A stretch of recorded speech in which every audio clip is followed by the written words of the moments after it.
A billionaire clamped his hand around my wrist, studied the scars I'd carried for as long as I could remember, and then spoke 5 words that ripped apart everything I thought I knew about who I was. I watched you get those. I stood frozen in the middle of his mansion, surrounded by people whose net worths dwarfed anything I'd earn in a lifetime. Shards of broken porcelain scattered at my feet, champagne soaking into my catering uniform. That night, I wasn't supposed to matter. I was meant to stay unnoticed, wash dishes, haul trays, clock out, grab my pay, and drive back to my one-bedroom apartment in Columbus. Instead, I found myself locked in eye contact with a man who looked like he'd just come face-to-face with a ghost. And maybe, in his mind, he had, because based on everything he told me later that night, I'd been considered dead for 27 years. My name is Elliot Harper, or at least, that's the name I've lived under for as long as I can remember.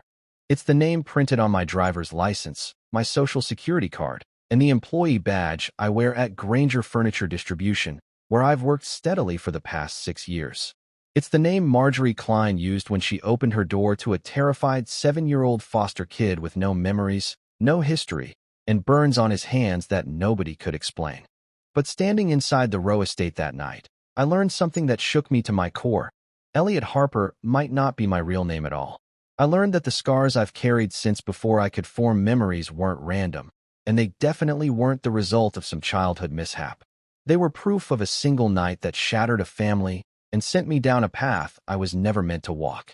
Malcolm Rowe isn't the kind of billionaire you see splashed across magazine covers or arguing on cable news panels. He doesn't crave the spotlight. He built Rowe Industrial Holdings into one of the Midwest's largest manufacturing empires, then quietly retreated behind the gates of his estate and let his wealth do the talking. Once a year, he hosts a private event for longtime friends and business partners. No media, no cameras, just powerful people sipping expensive wine and pretending the rest of the world doesn't exist. I was there for one reason only, to clean glasses. $50 an hour plus tips. That money was going straight toward HVAC certification classes because I wanted a trade, something dependable, something that could give me a future beyond loading furniture until my back gave out. I never imagined I'd walk out of that party with a father. Before I tell you what happened next, there are a few things you need to understand about me. I grew up with nothing. And I don't mean the kind of nothing where vacations were off the table. I mean nothing. I don't even know my real birthday. I was found at a fire station in rural Pennsylvania when I was around 2 years old. No note, no name, no mother watching from a distance to see if someone would take me in. Just a silent toddler left alone, both hands wrapped in bandages, burns so severe the doctors said the scars would never fully fade. They were right. I've stared at these hands every day of my life. Thick, uneven scar tissue spread across my palms and crawling up the backs of my fingers. The skin pulls tight in some places, turns a different color in others. When I was a kid, other children stared. Some of them asked if they could catch whatever I had. Teachers would flinch when I raised my hand in class. I learned early on to shove them in my pockets, avoid handshakes when I could, and brush off questions with a shrug and the same tired lie. I was in an accident when I was little. But that was never the truth. I didn't know if it was an accident. I didn't know anything at all. Social workers guessed. Doctors came up with theories. But no one actually knew how a toddler ended up burned like that, abandoned at a fire station, with nobody ever coming back to claim him. I used to dream about it. Not the fire. I don't remember that part. I'd dream about a woman's voice calling out to me. Only in those dreams, she wasn't calling me Elliot. She used a different name, one I could never quite hear clearly, and I'd wake up reaching for her with these scarred hands, grabbing at empty air. For 27 years, that was all I had. Dreams that faded by morning and questions no one could answer. Then I shattered a $12,000 vase at a billionaire's party, and instead of yelling, he stared at my hands like he recognized them, like he'd been waiting to see them again. Standing there in the wreckage of his priceless porcelain, with 100 wealthy guests watching me, I felt something I hadn't felt since I was a kid sitting alone at a fire station, waiting for someone to come back. I felt like someone was finally coming for me. What happened next changed my life in ways I'm still trying to wrap my head around. It gave me answers I'd stopped hoping I'd ever get. It gave me a father I didn't even know existed.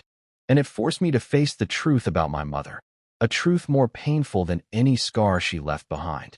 This is the story of how I went from being nobody's son to learning I was the missing heir to a massive fortune. But more than that, it's about how I learned that scars aren't just damage. They're proof we survived, and sometimes, if we're lucky, they're the map that leads us home. The morning before everything changed, I woke up at 5:30 a.m., just like I always did. My apartment was cold because I kept the thermostat locked at 62 to save money. I made a cup of instant coffee, ate a bowl of cereal standing over the sink, and climbed into my 12-year-old Honda Civic for the drive to Granger Furniture Distribution, where I'd worked since I was 23. That was my life. Nothing flashy, nothing exciting, but it was mine. I supervised 8 guys on the loading dock, moving sofas, bed frames, dining sets, whatever came off the trucks bound for retail stores across Ohio and Indiana. The work was repetitive and hard on the body, but I didn't mind it. There's something honest about loading a truck. You start with an empty trailer, and piece by piece, you fill it with something solid. You load it up and send it rolling down the road. When the shift's over, you can look back and see exactly what you did. No gray areas, no office games, just honest work with a clear result. At work, everyone knew me as the quiet guy. I showed up when I was supposed to, handled my responsibilities, stepped in if someone needed help, and kept my private life to myself. Most of the guys had somewhere to be after work, wives waiting at home, kids with homework, mortgage payments, weekend soccer schedules. All I had was my apartment, a growing savings account, and a plan to get certified in HVAC repair so I could move into a job with better hours and actual benefits someday. That's the thing about growing up in foster care. You learn fast that no one's coming to hand you anything. Every good thing you end up with, you build on your own. Every safety net you need, you have to stitch together yourself. There was no inheritance in my future, no family business waiting for me, no parents to co-sign a loan or let me crash in a basement while I figured life out. Everything I had, I worked for. I'm not saying that to earn pity.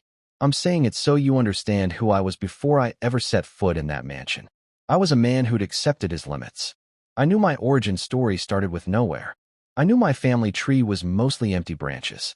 And I'd mostly stopped asking the questions that used to keep me awake at night. Mostly. The closest thing I ever had to family was Marjorie Klein. She took me in when I was 7 and fostered me until I aged out of the system at 18, and even after the state check stopped, she never stopped being part of my life. Marjorie was a retired school cafeteria worker living off Social Security in a modest house just outside Zanesville. Over the years, she'd fostered more than 30 kids, but she always told me I was the one who stayed with her. I went to see her every other Sunday. If the weather cooperated, we sat on her porch. If not, we squeezed into her small living room. She'd ask about my job, whether I was dating anyone, and if I was eating enough vegetables. She worried about me the way real mothers do, even though she was never officially mine. About a month before the party, on one of those Sunday visits, I asked her something I hadn't brought up in years. Do you ever think about them? My real parents? Marjorie set her coffee mug down and looked at me with those sharp brown eyes that always seemed to see straight through me. I used to, she said. When you first came to live with me, I made up all kinds of stories. Maybe they were young and scared. Maybe something awful happened and they couldn't take care of you. Maybe they were out there somewhere still looking for you, just never able to find you. And now? She reached over and rested her hand on mine. She was one of the only people who never hesitated to touch my scars. Now I think some questions don't come with answers, Elliot. And some answers don't bring peace. You have to make your own peace. I nodded like I agreed with her. But later that night, alone in my apartment, I sat there staring at my hands for a long time. Those scars were part of me in a way nothing else was. They were the only thing I had left from before. The only physical proof that my life existed before that fire station in Pennsylvania. Somewhere out there, someone knew how I got burned. Somewhere, someone remembered the fire that marked me for life. And even though I told myself I'd stopped searching, deep down I knew that wasn't entirely true. I'd just gotten better at hiding the search, sometimes even from myself. The catering job came through the following week. A staffing agency I'd signed up with 6 months earlier called with an offer. A private event at a lakeside estate, one night only. $50 an hour, plus a cut of the tips. I ran the numbers in my head and said yes without hesitation. I didn't ask whose estate it was. I didn't ask what kind of party they were throwing. All I saw were dollar signs and how many more HVAC study guides that money could buy. Looking back now, I wonder if something else was pulling me toward that mansion. Some force I don't have a name for, quietly steering me toward answers I'd convinced myself I didn't need anymore. Or maybe that's just the story I tell myself now. Because the alternative is accepting that the most important night of my life happened by pure coincidence. Either way, on the second Saturday in October, I pressed my white catering shirt, shined my black shoes, and drove 2 hours north to the Rowe estate. I had no idea the man who owned it had been searching for me since the night I vanished. The Rowe estate looked like something straight out of a movie I could never afford to see in a theater. I turned my Honda onto a private drive lined with ancient oak trees that arched overhead, blocking out the evening sky. When the trees finally gave way, the mansion rose up from the land like it belonged there. Stone walls, tall windows glowing warm, and a circular drive where valets in sharp uniforms took keys from cars worth more than I made in a year. I parked behind the service entrance in the staff lot and sat there for a moment, just taking it all in. This wasn't my world. These weren't my people. I was there to wash dishes and fade into the background, and I was fine with that. I'd learned how to be invisible a long time ago. The catering manager, a woman named Rita, met me at the door. She fired off instructions at rapid speed and barely looked at me while she talked. She handed me an apron, pointed me toward the side kitchen, and laid out the only rule that mattered. Do not speak to the guests unless they speak to you first, and even then, keep it short. Mr. Rowe values discretion. No photos. No personal conversations. You're part of the scenery tonight. Understood? I understood completely. Blending into the background was what I did best. For the first couple of hours, everything went according to plan. I stayed posted at a large sink in the auxiliary kitchen, washing champagne flutes and appetizer plates while servers in matching uniforms streamed in and out with full trays. The sounds of the party carried through the walls, muted but constant. Laughter, glasses clinking, the low murmur of conversations about things I'd never have a reason to understand. Stock portfolios, European vacations, someone's kid getting accepted to Yale. Around 9 o'clock, Rita showed up and told me she needed help on tray service. They were short-handed, and the main courses were about to be served. I dried my hands, picked up a tray meant for collecting empty champagne flutes from the main hall, and stepped out into the party. The room was massive. High, vaulted ceilings stretched overhead. Oil paintings in thick, gilded frames lined the walls. The furniture looked like it had been there longer than the country itself. Guests stood in tight little circles, dressed in clothes that probably cost more than my car. I kept my head down, stuck to the edges of the room, and focused on gathering abandoned glasses while trying not to take up any space at all. That's when I noticed the vase. It rested on a marble pedestal near the entrance to the hallway. Pale blue ceramic, trimmed with gold around the rim. Even from across the room, I could tell it was old and valuable. The kind of thing museums lock behind velvet ropes and alarms. I gave it a wide path and headed toward a side table cluttered with empty flutes. I was almost past the pedestal when someone stepped backward without checking where they were going. His elbow slammed into my arm. The tray tipped. I tried to recover, shifting my weight, but my hip clipped the pedestal instead. Time slowed down the way it always does right before everything goes wrong. The vase rocked. I reached out with my free hand, but the tray was already slipping, glasses sliding toward the edge. My fingers brushed the ceramic just as it passed the point where saving it was possible. The impact was violent. Crystal flutes shattered against the marble floor. The vase hit and exploded into 100 sharp fragments. The sound ripped through the room like thunder, and instantly every conversation stopped. Every eye turned toward me. I stood there, frozen in the wreckage, my heart hammering so hard it felt like it might crack my ribs. $12,000. That's what Rita had said during the pre-event briefing. $12,000 if anyone damaged the artwork. I didn't have $12,000. I barely had $2,000 in savings, and every cent of that was set aside for certification classes. Rita came rushing over, her face drained of color. She started apologizing to everyone at once, to the guests, to the room itself, to the idea of wealth. I opened my mouth to speak, but nothing came out. Then I heard a calm voice cut through the chaos. Everyone, please. It's only porcelain. Enjoy the rest of the evening. The crowd shifted, creating space, and that's when I saw him clearly for the first time. Malcolm Rowe. He was tall, silver-haired, wearing a simple charcoal suit that somehow looked more expensive than all the tailored tuxedos around him. His expression was composed, almost lightly amused, as he walked toward me with slow, deliberate steps. "Are you hurt?" he asked. I shook my head. "No, sir." "I'm so sorry," I said quickly. "I'll pay for it. I don't know how long it'll take, but I'll cover every cent." He didn't react, because he wasn't looking at my face. His gaze had dropped to my hands, still held out slightly from trying to catch the vase, my scarred hands, fully exposed under the chandelier's light. The calm vanished from his expression. Something else took its place. His lips parted just a little, and I watched the color drain from his face like water disappearing down a sink. "Those scars," he said quietly. "Where did you get them?" The question caught me completely off guard. Out of everything he could have said, that wasn't even close to what I expected. "I've had them my whole life," I replied. "Since I was a baby. I don't really know how." Malcolm Rose stared at me in silence for a long moment. Then he reached out and grabbed my arm, not roughly, but with a firm grip that trembled in his hand. "Come with me," he said. "Right now?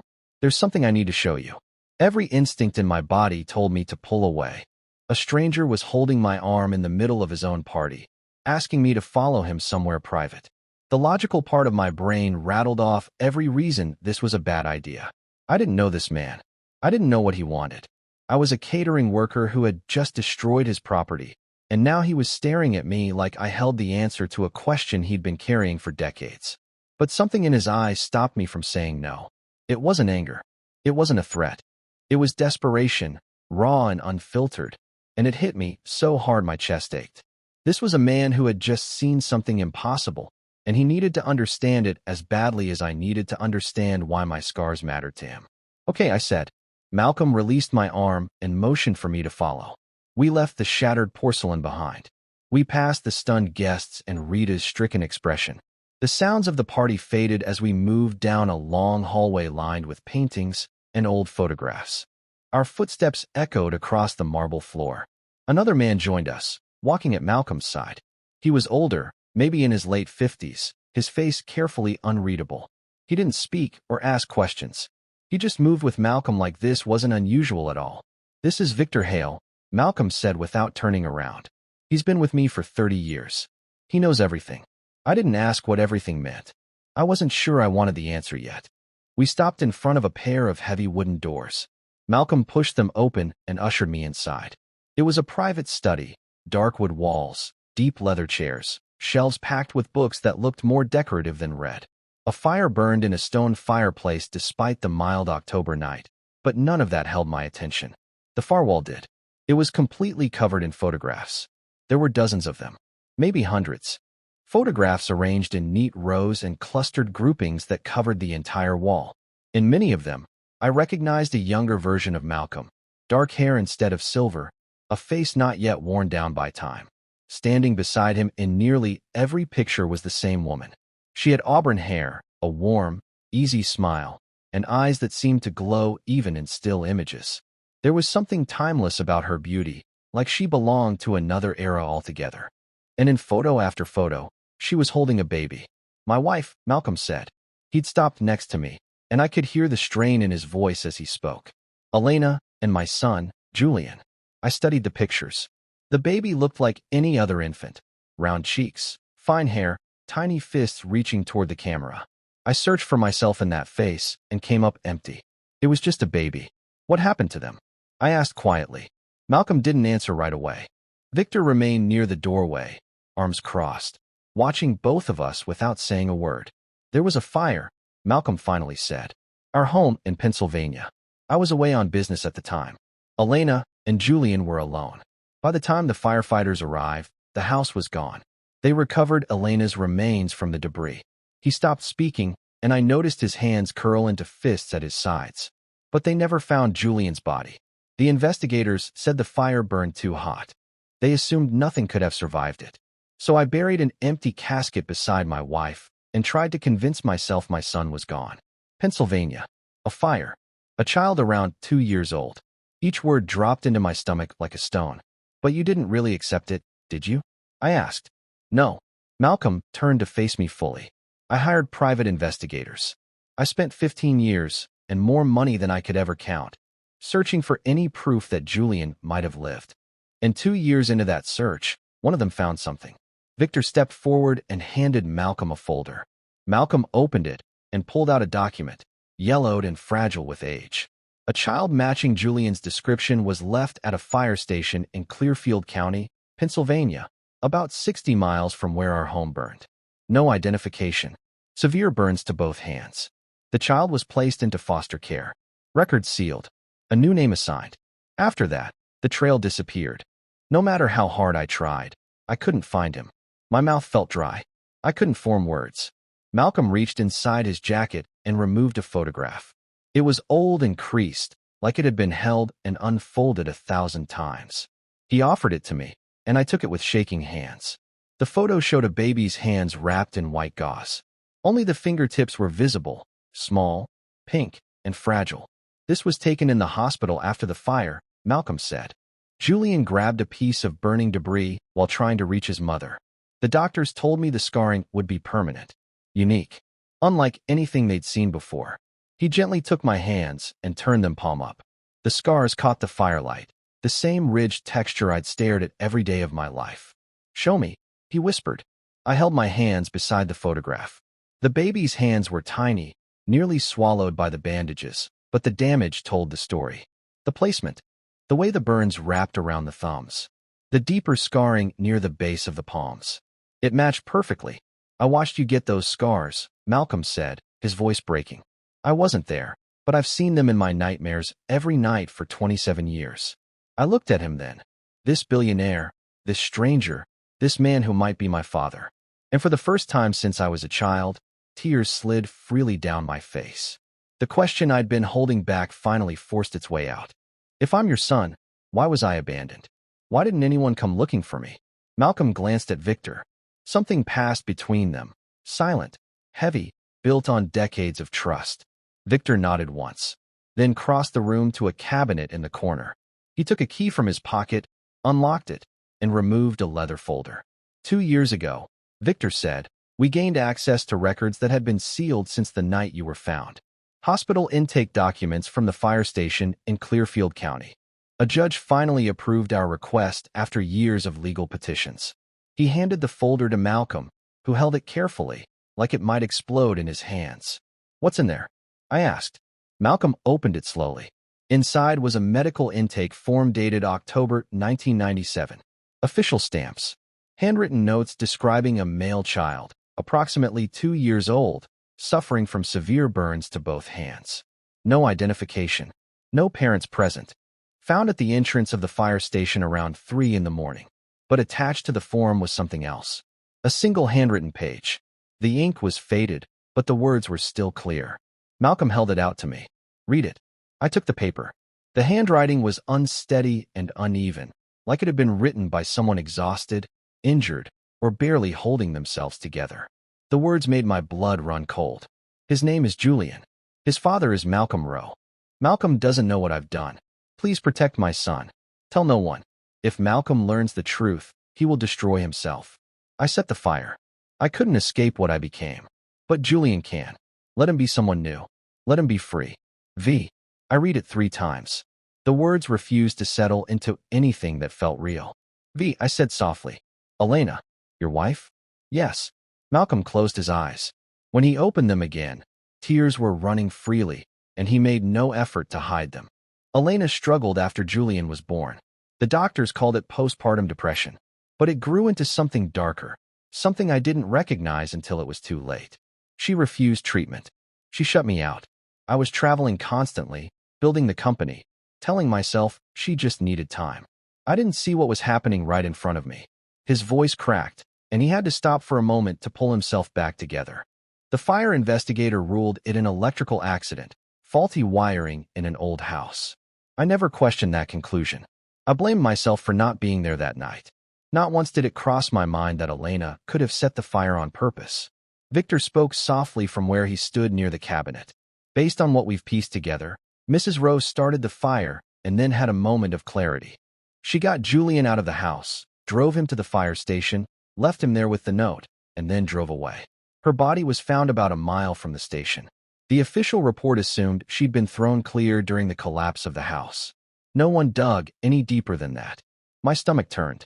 The room seemed to tilt, and I reached out, gripping the edge of Malcolm's desk just to stay on my feet. My mother tried to kill us both. Then she saved me. Then she died alone on a dark stretch of road while I waited at a fire station for someone, anyone, to find me. Why didn't you put out a public search? I asked. Why didn't you release my name and photo to the media? Malcolm's voice was barely more than a whisper. Because I believed my son was dead. The investigators told me there was no body because the fire burned too hot for remains. I believed them. I buried an empty casket beside my wife and mourned you both. I mourned you for 27 years, Julian. I'm sorry. I'm so sorry. He stepped forward and took my scarred hands in his. His grip was steady but gentle, the hands of a man who had spent decades building things carefully, deliberately. I need to be certain, he said. I believe you're my son. Everything points to it. But I need proof, something neither of us can ever doubt. Will you take a DNA test? I looked at the man who might be my father. I saw decades of grief carved into his face. I saw hope fighting fear, wanting to believe but terrified of being wrong. I saw a man who had never stopped searching for a child the world insisted was dead. And I saw myself 30 years in the future if I walked away without knowing the truth. Yes, I said. I'll take the test. 3 days later, I sat alone in my apartment, staring at my phone. The lab had promised results within 72 hours. When the email finally came through, I couldn't open it for almost an hour. Eventually, I clicked. The results showed a 98% paternity match. Elliot Harper, the abandoned foster kid with no past and no family, was Julian Malcolm Rowe. I was the son of a billionaire. I was the child everyone believed had died in a fire 27 years earlier. I wasn't nobody. I had never been nobody. I sat there in my cold apartment and cried until there was nothing left in me. The weeks after the DNA confirmation didn't flip my life upside down the way people might expect. I still woke up in my one-bedroom apartment. I still drove my 12-year-old Honda to work. I still ran the loading dock at Granger Furniture Distribution, hauling sofas and bed frames while the guys around me argued about football and weekend plans. But something inside me had changed. The empty ache that had lived in my chest for as long as I could remember was finally quiet. Slowly, it was being replaced with something I'd never let myself feel before. Belonging. Malcolm and I agreed not to rush anything. Neither of us knew how to be father and son after 27 years apart. There was no past to pick up from. I'd been a toddler when I disappeared from his life, and he was a stranger when he stepped into mine. Our first real conversation happened at a diner halfway between Columbus and the Rowe estate, neutral ground. Malcolm ordered black coffee and never touched it. I ordered pancakes, mostly because I didn't know what else to do with my hands. I don't expect you to call me Dad, Malcolm said. I don't expect anything from you, Julian, Elliot, whatever name feels right. Elliot, I said. That's who I've been most of my life. I'm not ready to give that up. He nodded slowly. Elliot, then. I just want the chance to know you, however that looks, however long it takes. I don't know how to do this, I admitted. I've never had a real father. Malcolm wrapped his hands around his untouched mug. I don't know how either. I've spent 27 years being a father to a ghost. Sitting here with you, hearing your voice, watching you breathe. It's more than I ever thought I'd have again. So we'll figure it out together. We started with weekly dinners. Phone calls that were awkward at first, full of pauses and unfinished sentences. But over time, the silences stopped feeling uncomfortable. The conversations became honest. He asked about my work, my friends, my plans, my dreams. He didn't try to fix anything. He didn't offer money or drag me into his world of wealth. He just listened. I told Marjorie everything. She sat on her porch swing while I explained the party, the vase, the scars, the DNA test, every piece of it. When I finished, she was crying, but not because she was sad. I always knew you were meant for something, Elliot, she said. I just didn't know what. Now I do. You were meant to find your way home. I held her for a long time. She'd given me a home when no one else would. She'd loved me when I believed I wasn't worth loving. Finding Malcolm didn't erase what she meant to me. If anything, it made me appreciate her even more. 3 months later, I finished my HVAC certification. Not because I needed the money anymore. Malcolm had made it clear I'd never struggle financially again. But because I needed to finish what I started.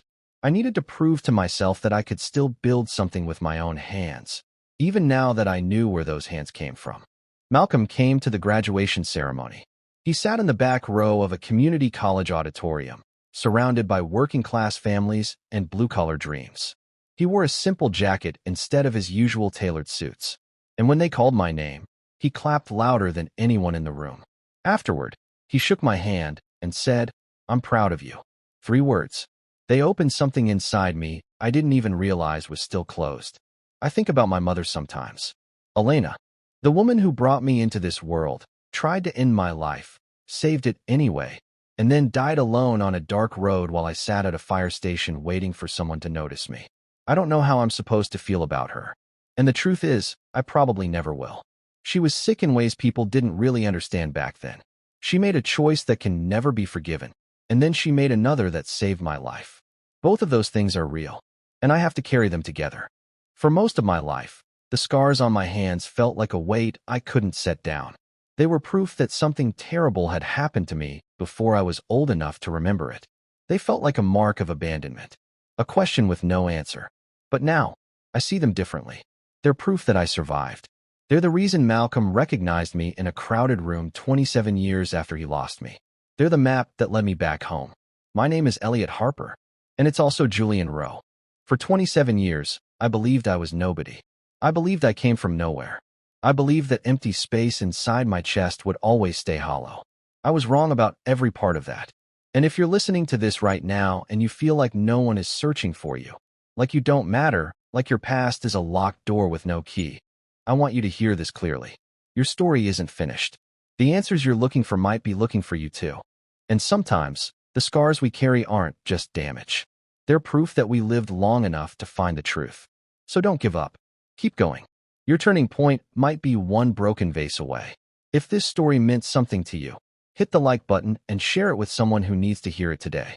Drop a comment and tell me your story. I read every single one. And if you're not subscribed yet, join this family so you don't miss what comes next. Hit subscribe, turn on the notification bell, and be there when the next story drops. Thank you.